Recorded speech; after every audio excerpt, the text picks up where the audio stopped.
Yesu Kristo yari umwirabura, kavuga yuko Mose yari umwirabura, gorora byose vuba. ubwo bivuze yuko iyobokamana ry'ukuri n'umwimerere w'iyobokamana waba ubitse muri twebwe abirabura. Gorora byose vuba. Banabasobanura yuko bariya bita Abisirayeli atari Abisirayeli, Allahu Akbar,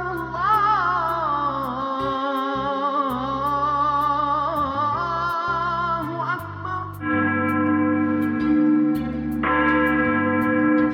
In the name of Jesus Christ. To harvest souls, to harvest lives.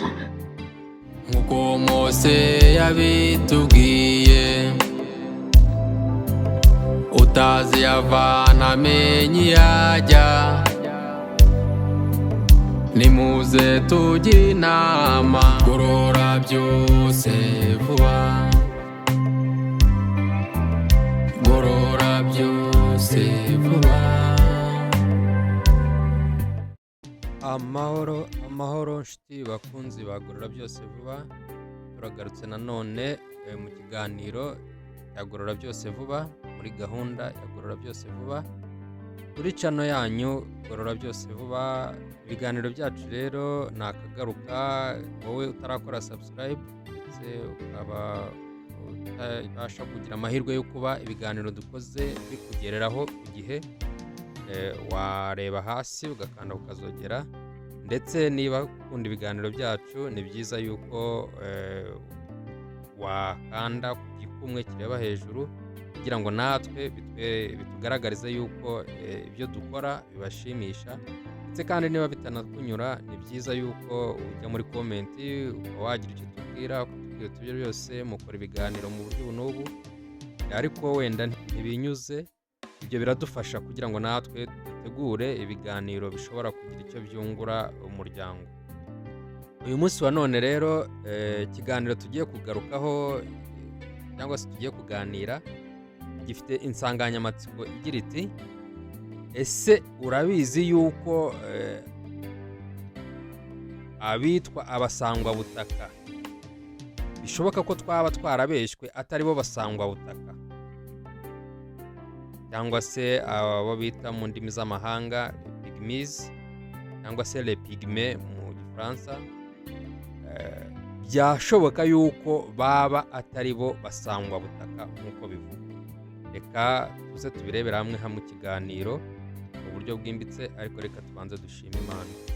Uwiteka nanone turagushimye, habwa icyubahiro kuko urinze mwene data ukurikiye gorora byose vuba, kandi nanjye ukambundinze mwami Imana ubihererwe icyubahiro. Banza utweze ibyaha n'ibicumuro byacu, tubabarire gukiranirwa rwose kutugaragaraho, twezeshe amaraso y'umwami wacu Yesu Kristo, twishimire kandi tunezererwe. Uwiteka dutangiye ikiganiro ubane natwe, kandi ntaba ari njyewe ahubwo izina ryawe rihabwe icyubahiro, ndetse ntaba ari na mwene data ukurikiye ibiganiro, ahubwo mwami Imana wigaragaze nk'Imana igira neza, kandi ibyo wateguye ko bidufasha bikagira icyo biramira ubugingo bwacu bitugereho mu izina rya Yesu Kristo, amen. Gorora byose vuba. Mwene data ukurikiye gorora byose vuba, reka twibukiranye yuko mu bintu bitumye Afurika izengerera cyangwa se ibuzwa amahoro mu buryo bumwe cyangwa ubundi, harimo inyigisho z'ibinyoma ahanini zazanywe n'abakoloni mu buryo bwo kugira ngo abantu batakaze umwimerere w'ukuri kw'amateka yabo, cyangwa se ukuri kw'ibyo bakwiye kumenya, hanyuma tugakurikira ibinyoma by'ibicurano nk'uburyo bumwe bwo kugira ngo tuzabashe kubaho tutazi iyo tuva, tudashobora kumenya aho turi ndetse n'aho tugana. Ni nayo mpamvu rero twateguye iki kiganiro, kubera yuko mu kiganiro cy'ubushize twigeze gukora twabasobanuriye ukuntu mwene Yafeti John Speck ari we waje hano ageze muri Afurika agatangira kwigisha cyangwa se gucengeza amatwara ya propagande cyangwa se y'ikinyoma, agamije kugira ngo abirabura batakaze ukuri kw'ibyo bazi cyane cyane nk'inkomoko yabo, aho yaremyemo ibice agatangira kwigisha yuko hariho igice cy'abanirotike ndetse n'igice cy'ababantu n'abapigme. Nyamara muri ibyo bice yavuze iyo usomye neza ukareba inkomoko ya muntu cyane cyane wifashishije ibitabo byanditswe n'abahanga cyangwa se n'abanyamateka batandukanye, ugahuza n'ukuri kw'ibyanditse muri Bibiliya, nabyo bigerageza abantu bagerageza kugoreka cyangwa se abazungu bashatse kugoreka mu buryo butandukanye kugira ngo nabyo tutamenya ukuri kw'amateka amwe n'amwe, cyane cyane aho bigaragara yuko abirabura benshi bari mu bakomoka mu miryango 10 ya Isiraheli, y'Abisiraheli b'ukuri. Banabasobanura yuko bariya bita Abayisiraheli atari Abisiraheli. Mu kiganiro cy'uyu munsi turi kwibaza ngo ese uvuga ngo abasangwa butaka muri Afurika yo munsi y'ubutayu bwa Sahara ni abatwa, ntibyashoboka yuko byaba ari ibinyoma by'abakoloni nanone nk'uko tumaze kubona byinshi mu binyoma by'abakoloni? Nshuti mwene data ukurikiye Gorora Byose Vuba, reka nkwibutse yuko iyo turi kuganira kuri ibi ngibi ntabwo twebwe tuba dufata nk'umwanzuro, ahubwo ni ibiganiro dukora tugira ngo dufatanye kurebera hamwe uko twabona ukuri. Kimwe n'uko nawe ubaye ufite ibyo uziho, ushobora kujya muri komenti ukabidusangiza, ndetse ushobora no kwandika kuri iyo nimero ya WhatsApp uri kureba muri screen ya computer yawe cyangwa se ya telefone yawe, nawe ukadusangiza uko ubyumva, mu buryo bwo kugira ngo dufatanye dushakire hamwe ukuri, na cyane ko twamaze kubona yuko abanyafurika muri rusange cyangwa se abatuye akarere, ikibazo cya mbere dufite ari icyo kuba twiruka inyuma y'ikinyoma. None se tuzi ko bumwe mu bwoko bumaze imyaka myinshi cyane muri Afurika ari Abamasayi, siko bimeze? None se wambwira impamvu ayo moko yombi, Abatwa n'Abamasayi, batigeze bagirana na gato umubano namba nko gushyingirana cyangwa nko kwivanga kw'iyo mico yombi? Ndavuga imico y'Abamasayi n'Abatwa. Ni ukubera iki baba batarigeze bagira imico ngo bayivange? Aho usanga nk'Abatwa wenda hari imico runaka y'imitirano y'Abamasayi baranga, cyangwa se n'Abamasayi usange bafite imico imwe n'imwe iranga Abatwa. Ni ukubera iki byaba batarigeze bibaho? Cyangwa se ngo usange wenda barashyingiranye? Icyo ni ikibazo duhereyeho twibaza muri iki kiganiro cyacu. Ikindi wenda ni ukwibaza impamvu Abatwa babana n'abahinzi gusa bo mu bwoko bwa Bantu. Kuva muri Afurika yo hagati ukagera muri Afurika y'Amajyepfo ahatuye Seni People cyangwa se Khoisan, bamwe bita Bushmen, ahantu hose aho bagera usanga hari abahinzi gusa. Nacyo ni kimwe mu bintu ushobora gushingiraho uvuga yuko byashoboka yuko Abatwa atari bo basangwa butaka nk'uko bivugwa n'ibitabo by'abakoloni cyangwa se n'ibitabo by'abanyamateka n'abashakashatsi batandukanye. Hano rero ukaba wakwibaza se niba Abatwa batura begera abahinzi, mbere kuki bataturaga begera andi moko nk'ay'aborozi, kandi hari aborozi nk'Abamasayi bamaze imyaka myinshi cyane hano muri Afurika? Urumva se nta kinyoma cyaba kirimo, cyangwa se nta kindi kintu twahishwe cyaba kiriho?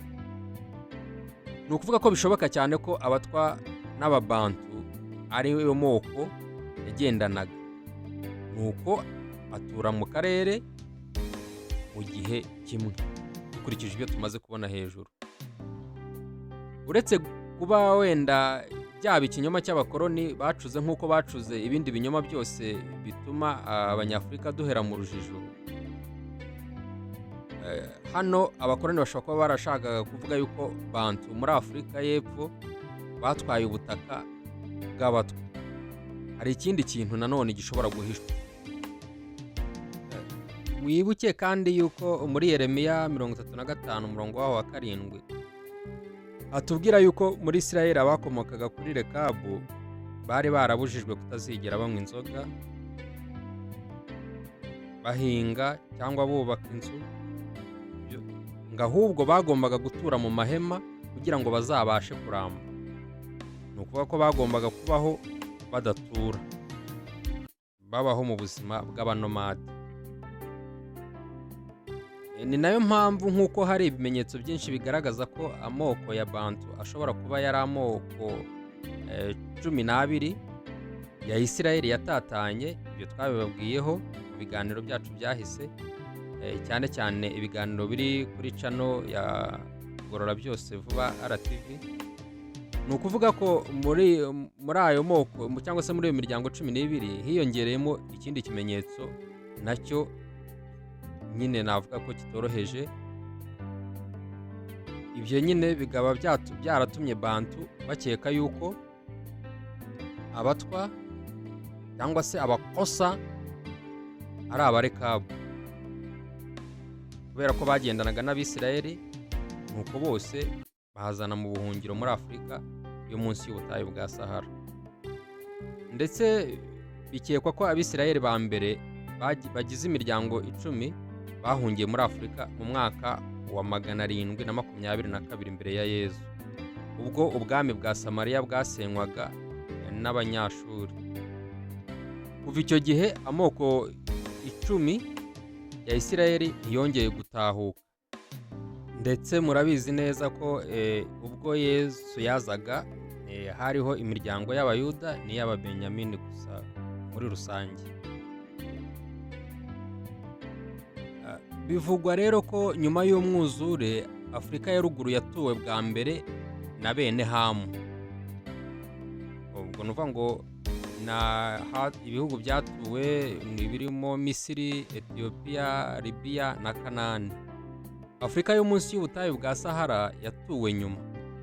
Abisirayeli bari bene Shemu, batuye mu burasirazuba bwo hagati. Ayo moko yombi yasaga uruhu ari abirabura.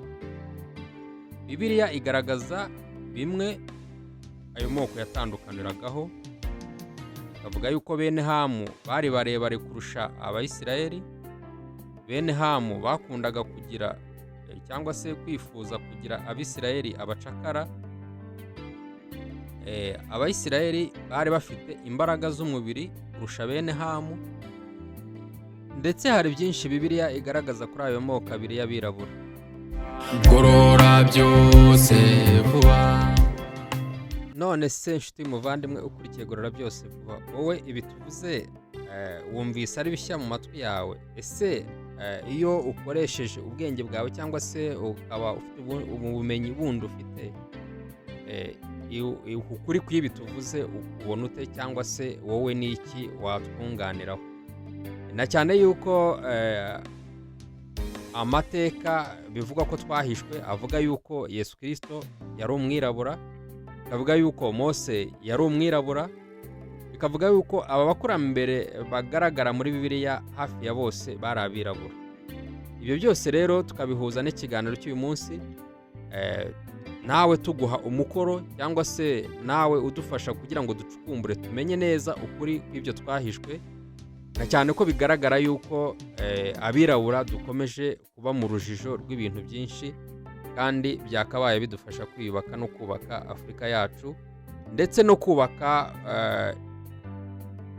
imibanire yacu n'Imana, kuko binagaragara neza yuko dushingiye kuri ibyo tuvuze yo kuba basogokuruza bari abirabura nk'abo ba Mose n'abandi. Ubwo bivuze yuko iyobokamana ry'ukuri n'umwimerere w'iyobokamana waba ubitse muri twebwe abirabura, nk'uko bivuga yuko muri Ethiopia haba habitse ibihamya byinshi by'uko abirabura baba ari twebwe dufite umwimerere n'umwihariko w'iyobokamana ry'ukuri. Cyakora nyine bene Yafeti aribo bazungu bakaba barabikoresheje nk'uburyo bwo kugira ngo babone iturufu yo kudukoloniza. Bafata wa mwimerere barawuhindura, bagira ibyo bongeramo bijyanishije n'umurongo bashaka kutwerekezamo ari wo turimo ubu ngubu wo kuyoba, ubwo kuko tutazi aho twavuye, aho turi ndetse n'aho tujya, bikaba byatugora. Naho ubutaha rero mu kiganiro cyo kuri Gorora Byose Vuba.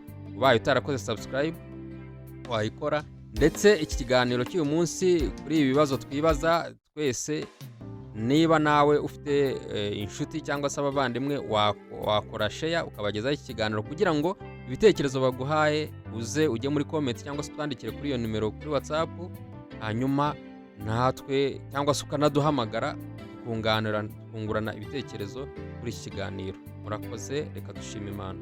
Uwiteka ahabwa icyubahiro kuko waturinze ukatuyobora muri iki kiganiro. Turakwingize kugira ngo Mwami Imana ukomeze kudufasha kandi ukomeze kutugirira neza, by'umwihariko ufashe mwene data wigoye akakurikirana iki kiganiro kuri Gorora Byose Vuba, umuhe umugisha. Turinde rero nyagora ku ngoma, kandi ubwo tuzongera guhurira kuri iki kiganiro tuzashima izina ryawe, mu izina rya Yesu Kristo, amen. Gorora Byose Vuba.